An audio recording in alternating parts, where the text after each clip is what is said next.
Hello everybody, thanks for joining us for today's webinar. I'm just going to give you, I think everybody's here, so I don't think we need to wait too much on a few more comments. They may just arrive as I'm talking. Welcome to everybody. Just to let you know that we have pressed the record button. Yeah, so this webinar is being recorded. Thank you for attending. We're holding this as part of our engagement on the City Plan 2041 key issue stage. This webinar is specifically looking at climate change and sustainability. So thank you everybody. My name is Carly and I work in the planning policy team, and I'll be running through our first introductory slides. Then I'll pass over to, we've got two Helens here today, Helen Pennington and Helen Gregory, who will cover the rest of the presentation for us. So just a bit of housekeeping. The webinar will be recorded and posted on the Council's YouTube channel, and we'll post a link in the chat. Microphones and cameras will remain off during the webinar. We will use the questions and answers to the Q&As to ask the questions. If we can't answer the questions individually, we'll address the common themes in the questions and answers. Just to remember that you can respond formally to our consultation via the consultation portal, and there's also a link in the chat to that. Obviously, no abusive content, and it will, if there is anything, we will remove it from the webinar. So thanks everybody. So just to get started, just a recap on what the City Plan is. It's a statutory document, it's a legal process, and we must meet the tests of soundness in this document. It's a framework of planning policies to guide future development. It helps with decision making for planning applications. It helps deliver the council-wide plan for the city. It supports other citywide strategies such as the housing strategy, the local transport plan, the economic strategy, the zero carbon, the accessible city, health and wellbeing strategy, amongst other things. So what is in the City Plan? It helps identify housing and commercial space requirements in the city. It helps support the high quality and well-designed places, the public realm and the buildings. It encourages the conservation and enhancement of the city's environment, biodiversity and our important heritage assets. It ensures new development is sustainable. It also ensures necessary infrastructure supports the new development. And it covers the whole city apart from those parts that fall within the South Downs National Park. So just a recap on the current City Plan. So City Plan Part 1, it was adopted in 2016, and it contains the strategic policies and the site allocations for the city. It needs to be updated to ensure it reflects the changed circumstances since 2016, and also to reflect the new council plan. We also have the City Plan Part 2, which is a newer document that was adopted in 2022. That contains more detailed development management policies for decision making for planning applications, and it also does include further site allocations. It's up to date. We're not intending to review this unless there are changes to national policy or local priority. So at the moment we're out for a consultation. This is called the Key Issues Consultation. This is the first stage in producing the City Plan 2041. So in the document, we've set out the key issues that we think the City Plan should address. We want everyone's views on these, whether there are other issues that we need to consider. There will be future public engagement as we prepare the draft, and this is before the plan is formally submitted for examination. So on the right there, you can see we're now autumn 2024 for key issues. We're hoping by winter next year we'll have a draft plan consultation, followed then in the spring of 26 by proposed submission consultation, then followed by submission to the government for the formal examination of the plan, hopefully with adoption by 2027. So this consultation, as I said, is the first stage in producing the City Plan 2020-2041. The key issues we think a new city plan should address. It has some options for addressing them, and we want to know if there are any other issues that we need to consider. And obviously, there's further public engagement to come. So, just covering the themes of the document that's out for consultation, we've got our spatial strategy, sustainability and climate change, homes for everyone, design and placemaking, culture and tourism, healthy cities and communities, transport and infrastructure, a thriving and diverse economy, and biodiversity and green infrastructure. So today's webinar is around sustainability and climate change, as well as healthy cities and communities and biodiversity and green infrastructure. So handing over to Helen. Thank you, Carly. So as many of you may be aware, the Council declared a climate and biodiversity emergency in 2018.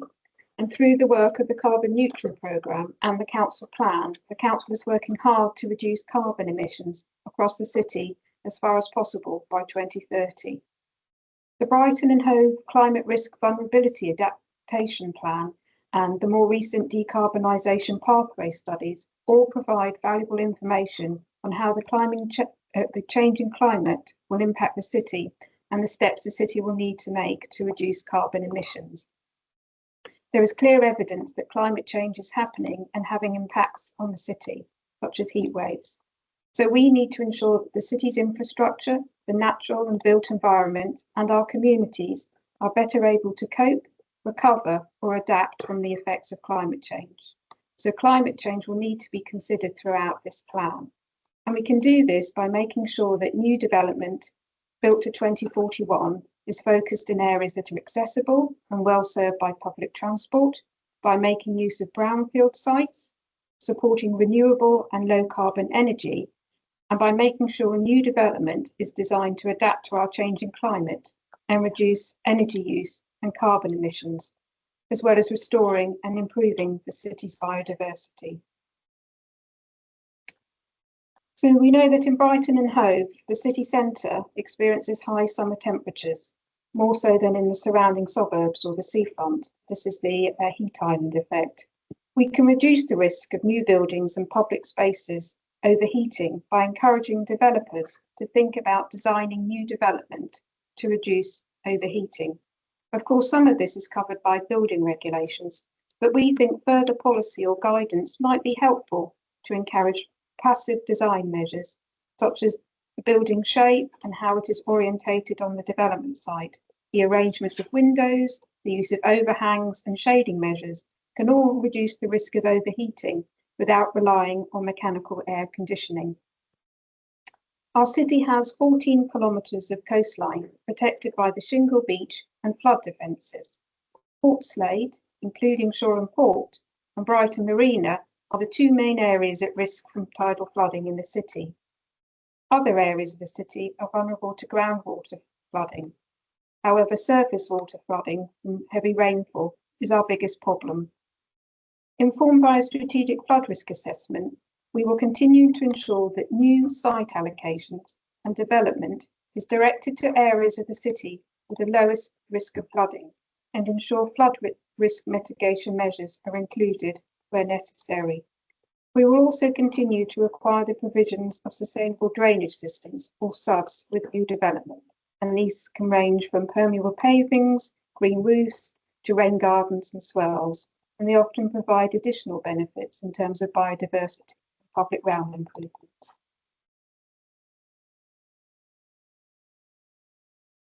The construction of buildings and roads uses a lot of new extracted materials such as sand, gravel, timber and metals, which contribute significantly to our greenhouse gas emissions. The Council has adopted a circular economy approach where we want to encourage materials not to become waste but to be kept in use for as long as possible. The Council's circular economy route map vision is to reduce the use of new materials in the city's built environment by 50%. Our waste and minerals local plan requires development to adopt circular economy principles, seeking to minimise the amount of aggregate used in new developments and encourage the use of recycled and secondary aggregates. We want to embed circular economy principles in the city plan, and we're considering how best to do this.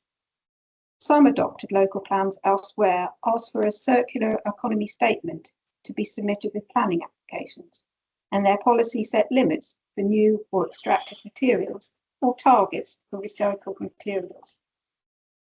We also think that new buildings should reduce the carbon impact over the building's entire life cycle, from the materials used, its construction method, as well as when the building is in use, as well as its maintenance or reuse. A whole life carbon assessment can be used to estimate the carbon emissions over a building's life cycle, which can help applicants consider from the outset how they have sought to reduce embodied carbon emissions through low carbon construction methods and careful use of materials. In thinking about whether we should request these whole life carbon assessments, we will need to consider the size and type of development to which any requirement would be applied, and test how it might affect the viability of new development. We will look at the council's new build housing sustainability policy, as well as best practice examples from elsewhere.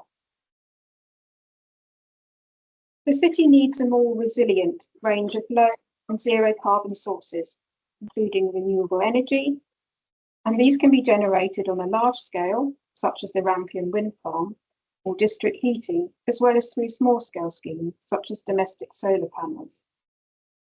The Council's recently completed decarbonisation pathway studies provides us with information on areas suitable for heat networks, which can supply heat from central sources to consumers through a network of underground pipes carrying hot water, but also how to increase renewable energy generation, such as through the use of solar panels and heat pumps. This study will inform the draft city plan. A number of existing buildings in the city are older, poorly insulated, and are not energy efficient, meaning they are harder and more expensive to heat and less resilient to the effects of climate change. We know that about 30% of homes in the city have been built before 1900 and around 29% between 1900 and 1950. Of course, many buildings can be retrofitted through measures such as roof or cavity wall insulation to reduce their energy consumption. We've recently provided guidance on our webpage for the retrofit of historic buildings with links to advice from English Heritage, but we need to consider what further encouragement we can provide.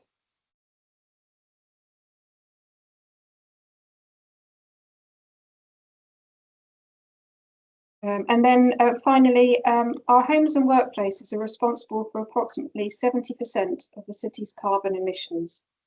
Currently, minimum energy efficiency requirements and carbon dioxide target emission rates for new homes are set out in building regulations for England and Wales. The previous government set out a roadmap to new buildings having a carbon emissions footprint close to zero by 2050.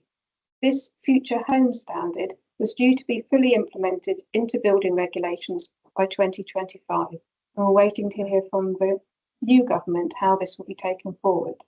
But we are also considering whether we should ask for greater reductions in carbon dioxide in advance of the future homes and building standards, which would be informed by the approach the council takes when we build new council homes and best practice and adopted local plan policies elsewhere. Setting a local standard could ensure the highest standard of energy efficiency, include standards for the energy used to heat and run the building, and also prioritise the use of low and zero carbon heat sources and renewable energy. If we are able to set our own higher local targets, we will need to test how they affect the viability of different types and sizes of development. We will need to ensure development remains viable and deliverable. And finally, the South East England has a very high demand for water, so we currently ask all new homes to meet a higher optional national target for households to use water more efficiently. This can be achieved through more water efficient appliances and fittings. The Greater Brighton Water Plan encourages local authorities to consider a greater water efficiency targets. So this is something that we'll have to think about in the new city plan. And we may also want to consider whether we should set standards for non-residential development. I'll now pass you over to Helen. Excellent. So this section of the document sets out how planning and design can encourage healthy lifestyle. For instance, we recognise that provision of homes, opportunities for recreation and leisure, and access to everyday services all impact on health. We want the city to be one that supports people of all ages and requirements and needs to live well and live healthily, and for the city to be inclusive and accessible to everybody. We're aware that there are differences in health across the city, and we need to make sure that everyone's requirements are met. So we already use planning policies to support more active and healthier lifestyles and to help reduce health inequality, such as through the protection of open space and sports facilities, as well as promoting active travel. We also currently require health impact assessments for certain larger developments. We think this is the right approach, but we also want to find out what else would encourage healthy lifestyles. It could be, for example, design, which encourages us to be more active, access to healthier food, or more contact with nature. And so we're asking a question about what people think is important to them in the consultation.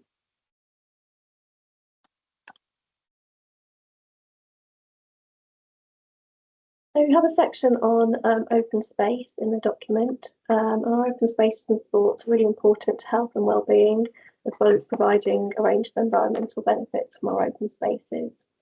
Although we have over 1,700 hectares of different types of open space across the city, our evidence shows us that the open space needs of our communities aren't being met equally across the city. We're also aware that it's difficult to provide new open space due to the constrained nature of the city. We also know that demand exceeds supply for many existing sports facilities, and many of our outdoor sports facilities are in poor condition, and some lack basic facilities such as lighting and toilets that may make them more attractive to users. So our current approach is to protect and make better use of the city's open spaces and sports facilities, and we're recommending continuing with this approach. We also need to consider whether there are any limited circumstances where loss might be allowed, and we're asking a question about this in the consultation. So some examples of this may be for improvements to better access, to provide better facilities such as a pavilion, or provide community benefits such as a community building. Also about providing community food growing, flood prevention, or maybe measures that could improve biodiversity.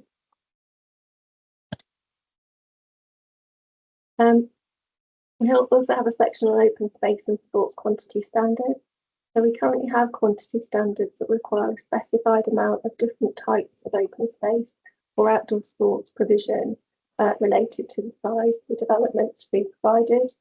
And so these standards differ according to the different type of open space. For example, a different amount of park or a different amount of children's play area. So if possible, this would be provided on site. However, due to the nature of development sites in the city, most sites aren't big enough to provide this on site. And in these cases, we'd require a financial contribution to improve facilities elsewhere. However, we now have an adopted community infrastructure levy, and this is now used to collect a standard amount of money from development and helps to fund off-site infrastructure, which could include improvements to open space or sports facilities. So we need to consider whether we should revise or remove our quantity standards, or whether we should keep them for certain types of development, for example, larger developments. We also have a section on food in the document. So food is really key for supporting good health. However, our local evidence indicates that some residents don't have enough money to meet their basic living costs, which include food. And we're aware that the number of emergency food parcels and food banks has increased across the city. We therefore need to ensure that planning can contribute to tackling food insecurity in whatever way it can.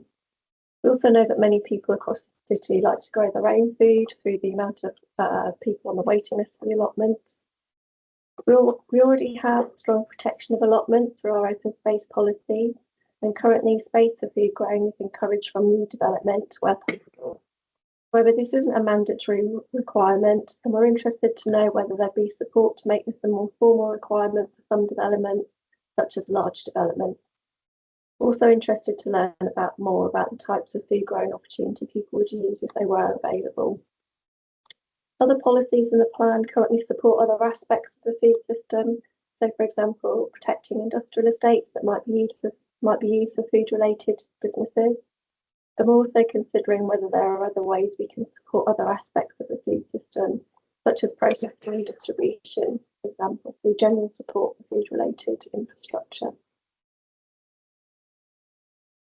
So the final section that we're going through today is on the biodiversity and the natural environment. So we're very aware that biodiversity is under increasing pressure, and this section sets out how we want development to provide additional opportunities for biodiversity. So it sets out how we could consider a different target for biodiversity net gain, where off-site biodiversity net gain could be located, and how we could improve the natural environment through acquiring more green infrastructure. We already have planning policies that can further minimise impact to biodiversity and ensure that new development provides a measurable net gain in biodiversity, with 10% now being required by law since early this year. But given our recognition of the need to restore and improve biodiversity, we're considering whether we should require a greater amount of biodiversity net gain than the mandatory 10% for those developments who are required to provide it. And we'd welcome comments on this. For instance, we put forward a 15 or 20% target for the NG. It's also worth noting we'd have to test any of these higher targets against all the other policy requirements in the plan to make sure that it was viable. We also know that it might not always be possible to provide BNG on site, so in these cases we need to consider whether we should have a preference to where off-site biodiversity net gain is located. For example, close as possible to the site, still within Brighton and Hove, and so on. So the section on improving the natural environment is specifically around improving the natural environment through green infrastructure, such as trees, sustainable drainage, or green roofs. We already have strong policies around this in City Plan Part 2, which require green infrastructure to be part of the design of development and also protect the existing green infrastructure network. We've produced a green infrastructure study as evidence-based for the city plan, and this shows that there are many areas of the city that lack green infrastructure, and also identifies areas of the city where green infrastructure would help address certain issues, for example, poor noise quality or air quality. So we're considering taking a more proactive approach to securing green infrastructure, and this could be by setting a target for the amount of green infrastructure that should be provided by development. And we can do this by using a tool called the Urban Greening Factor. This has been developed and endorsed by Natural England, and this helps calculate the amount of green infrastructure provided and creates an overall score, and so we'd welcome comments on this approach.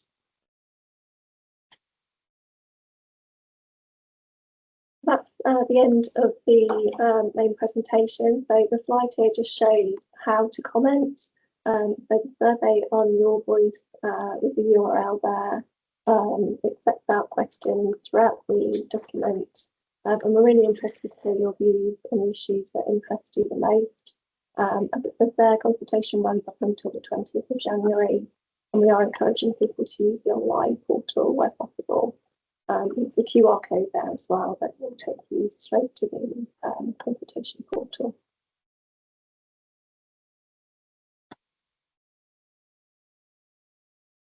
Are there any questions that people would like to pose in the Q&A? Yeah, right, we've got some here. So the first question, does the council have or plan to set up a community energy fund through carbon offset payments?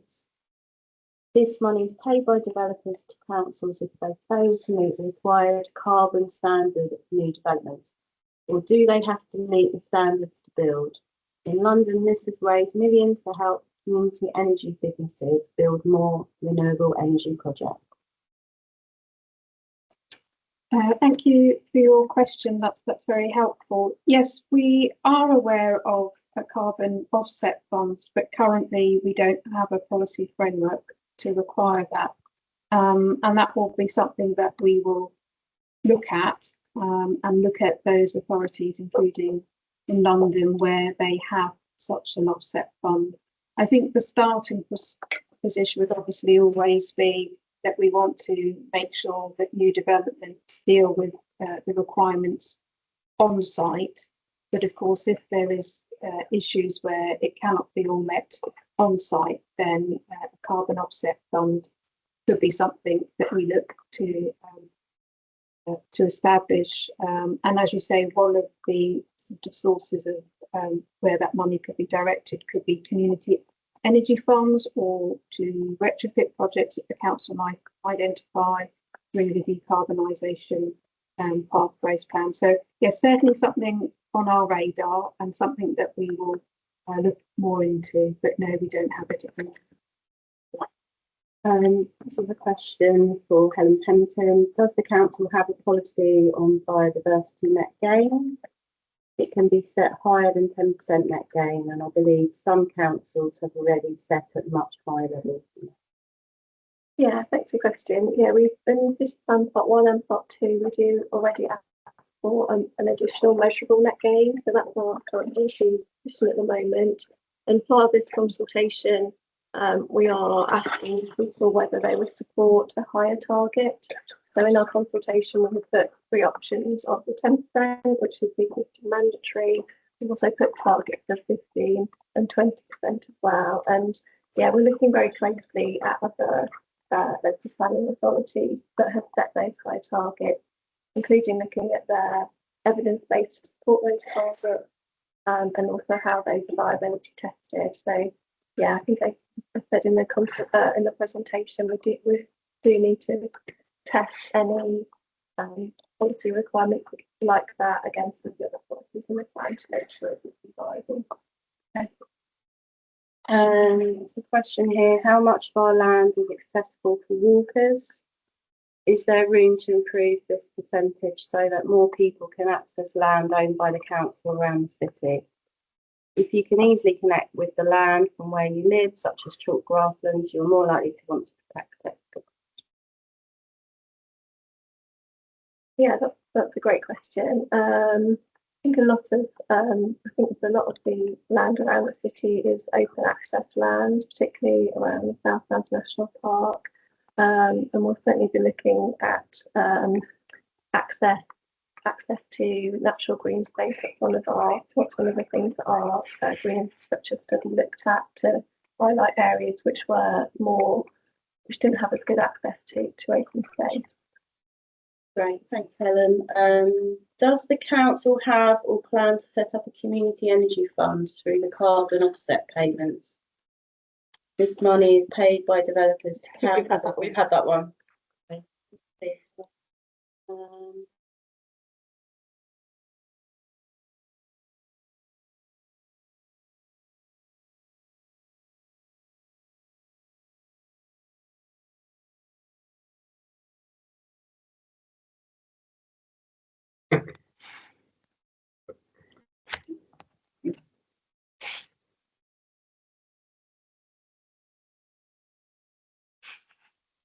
I'm just going to come in and answer some of the questions here. My name is Steve Tremlett. I'm the interim planning policy manager. The feed on some of the other computers isn't working too well. There's a question here about how much of the plan includes encouraging cycling by providing cycle storage infrastructure, and so that people don't have to apply for planning permission to put a bike shed in their gardens. We do have, in our adopted city plan part 2, we already have policies which require new development to support the provision of infrastructure to improve the amount of cycling in the city. As mentioned in the presentation, those policies are up to date, and we're not really intending to improve that, but we are going to continue to support cycling. We moving on to question here. It says, what planning and provision needs to be made available for schools and colleges in the city to decarbonise and future-proof themselves, as well as contributing to increasing biodiversity?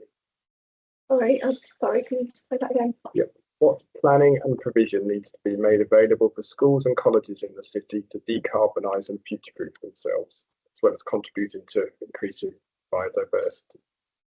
In terms of decarbonisation, I think that will be something that will come out of the Council's decarbonisation pathway study. The launch of that document is going to be early in December, and that will look at what the city as a whole, including public sector, schools, colleges, might need to do to decarbonise and make some suggestions. So I think that study will be really useful source of information, and not just for the plan and planning policies, but also for activity in the council in terms of land ownership and property, but also with our partners across the city.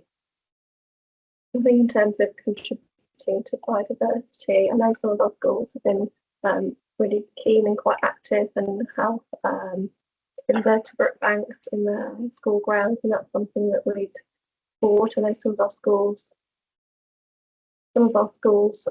also have some sustainable urban drainage in their open spaces as well, and that's something that we'd support coming through.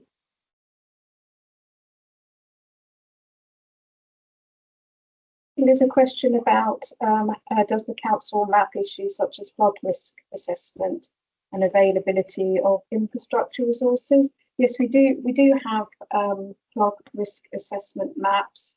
They're quite large documents, but they do show the risk of groundwater flooding, surface water flooding, and tidal flooding.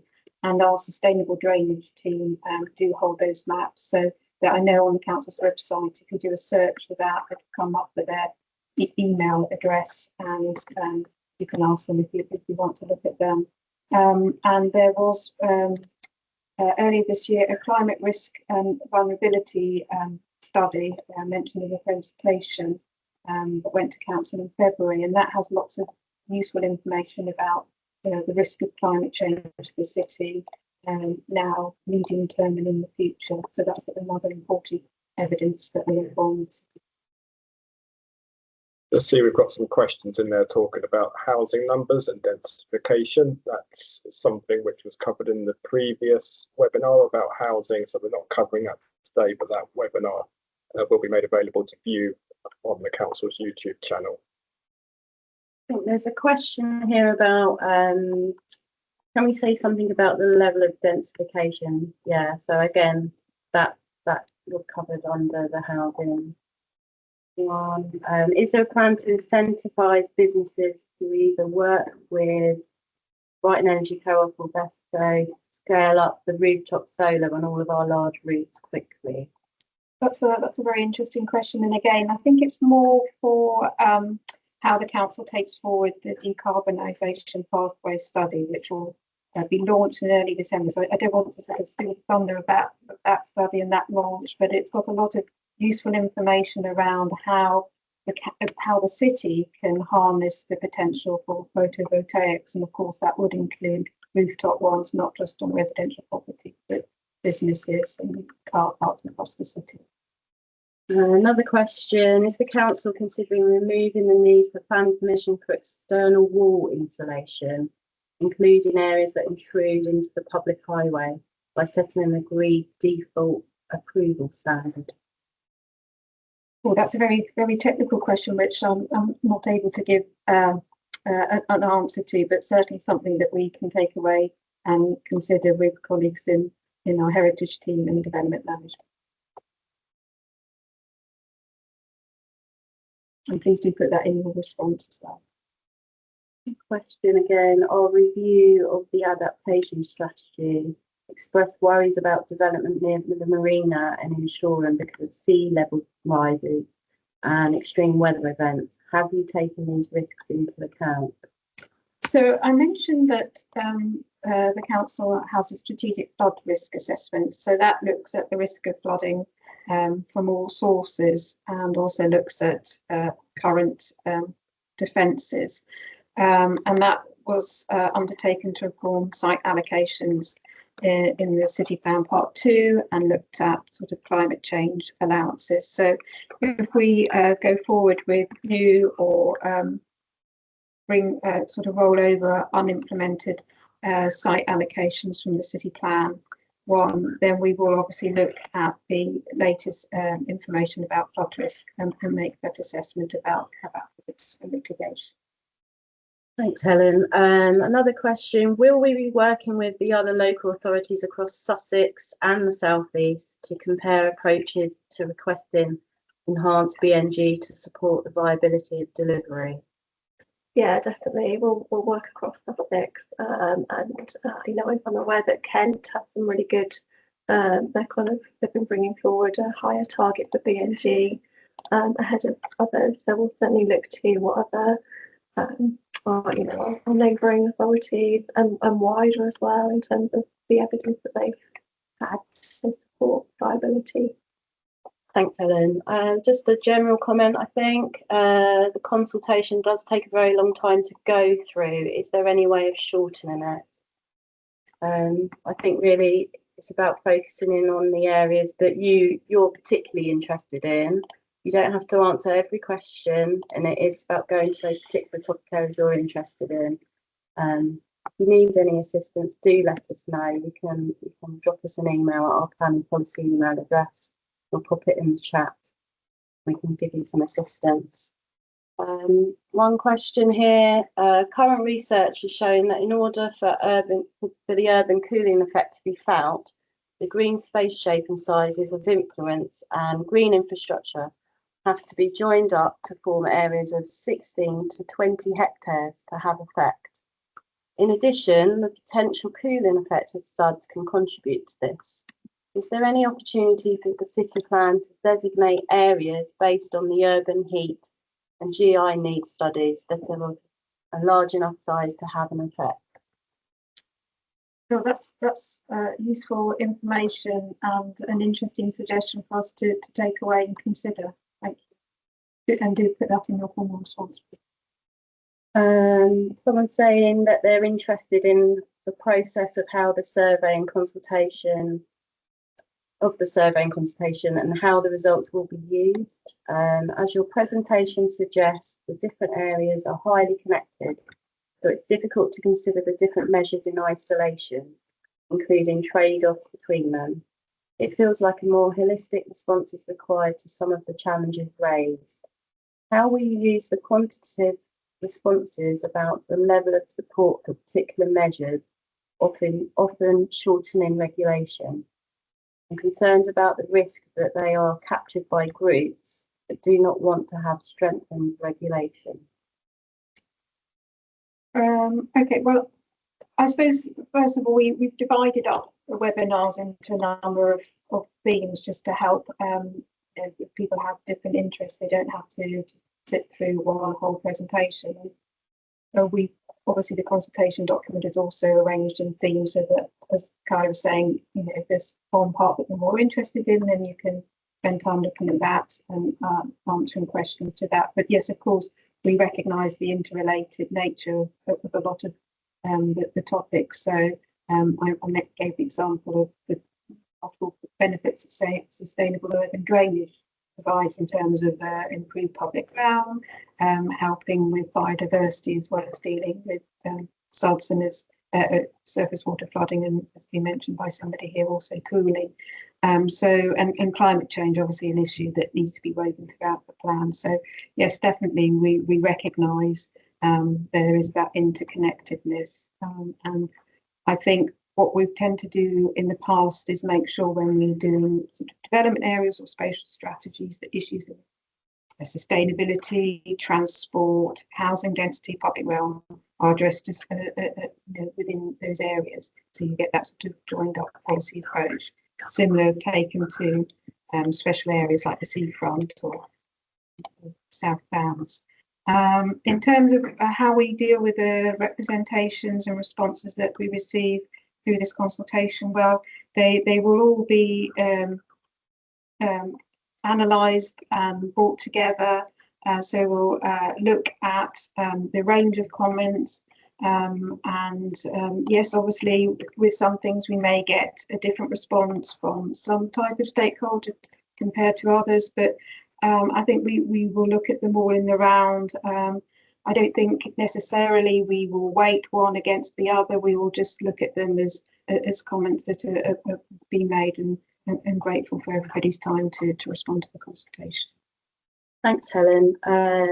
Next question. Does the recent passing of the right to grow motion by the council help us prioritise food growing in the city from a planning point of view? Yeah, I think it does, and I think anything that's sort of coming forward around food, such as the right to grow, I mean that kind of came through after we'd finished the key issues document. Otherwise, that could have been reflected in there as well. So we'll certainly be looking at things like that whilst we're preparing the draft city plan. Also, other strategies that will come forward, such as the food strategy as well. And yeah, I mean, we'll look into how other local authorities are implementing things like the right to grow motion, and how that's kind of impacting, and what impact that has for planning policies as well. Thank you. Next question. The two biggest sources of territorial GHG emissions in Brighton and Hove are A, vehicles, and B, domestic gas boilers. What would an aggressive policy look like in these sectors to decarbonise the city by 2041? Thank you. Yes, again, that's a question I would say that our colleagues in our net zero team will be able to better answer in relation to the decarbonisation pathway study, and that does look at what the city would need to do if it wants to decarbonise, and what are the sort of the easy things that could be done for quick wins, and those that will need a bit of a longer term lead in. So as I say, there's a lot of useful information there, which I think can help address some of the questions specifically there. Thanks, Helen. Next question. The current home upgrade grant is for households under 36,000, often with the low take-up. There are many households with higher earnings than 36k, but huge outgoings, so a very small disposable income that would bite the government's hand off to remove fossil fuels from their homes, add solar and ASHPs, but there isn't currently support for them. Have the council completed any research in the city about how many households want to do work but cannot afford it, to feed back to central government to help tackle this? Well, that's a very interesting question. I'm not aware of research, but that's not to say that it hasn't been done or is slightly covered by the decarbonisation pathway plan. So I think that's something that probably colleagues in our net zero team would be better placed to answer. Sorry, I can't help you with that answer.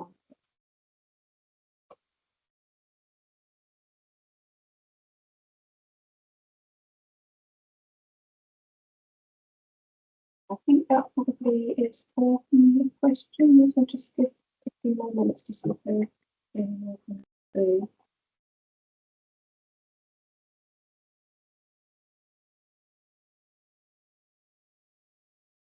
through. Oh yeah, so question, great presentation, thank you. Is the council planning to maximise circular opportunities by strengthening current waste management practices? I've just moved to Brighton and noticed community groups here stepping in to handle recycling of materials not included in the authority's current contract. Okay, well, I can refer again to the Minerals and Waste Local Plan. So we've there's a policy in there that's looking to encourage, in terms of construction of new building, better use of recycled materials and recycled aggregates. I'm not sure. Probably. Just come in to add on that, the council's also produced a circular economy route map, which is published on the website. So supporting the circular economy is a key corporate priority for the council. So, and the policy which we currently have in our existing city plan and will be in the new one, will certainly contribute towards achieving that objective. Let's see. Question, was concrete mentioned on the given list of building materials to minimise or evolve? It should be at or near the top. The country is spending billions to retrofit existing buildings with net zero measures, so let's please draw a line and stop new building designs that aren't using best practice even if compliant, i.e. new fossil fuels heating or not having enough standard of insulation, plus EV chargers and solar panels and batteries, or designing the future proofing for easy retrofit of the latter two if there's a budget constraint. Not done so already, perhaps look into a scheme. I heard the other day there was a Gloucestershire proposal for council-owned renewable generation, wind there, but could it maybe also be solar or battery on leased local farmland? How are plans for EV charging, including people without off-street parking, going to evolve over the next couple of decades, i.e. from one bay provided per street to most cars being electric?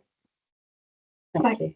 Thank you. Yes, so I mean, obviously the issue of retrofit is of concern, and that's why in the consultation paper we've asked, should we go further than the government's future homes standards to make sure that rather than buildings being net zero ready, they are actually net zero.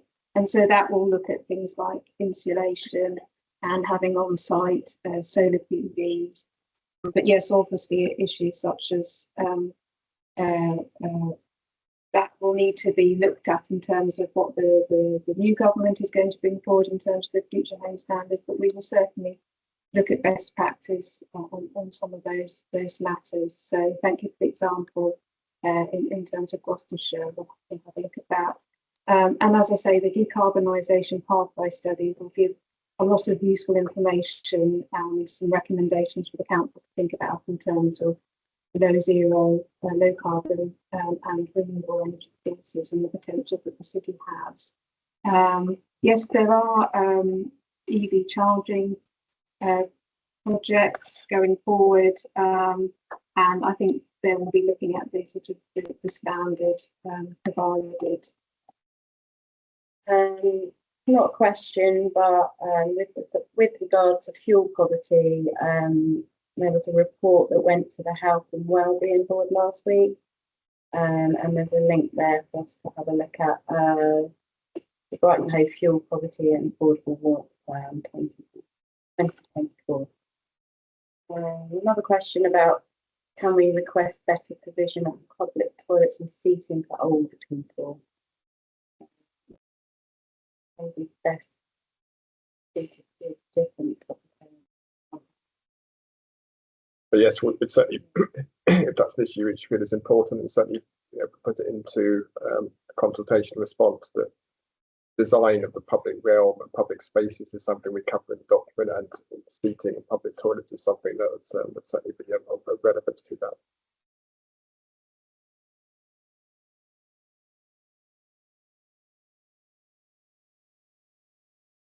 I think that might be it for questions.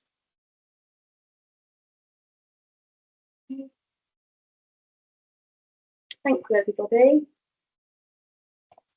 Thank you for the really helpful questions. And as we say, consultation documents are on the Council's Your Voice.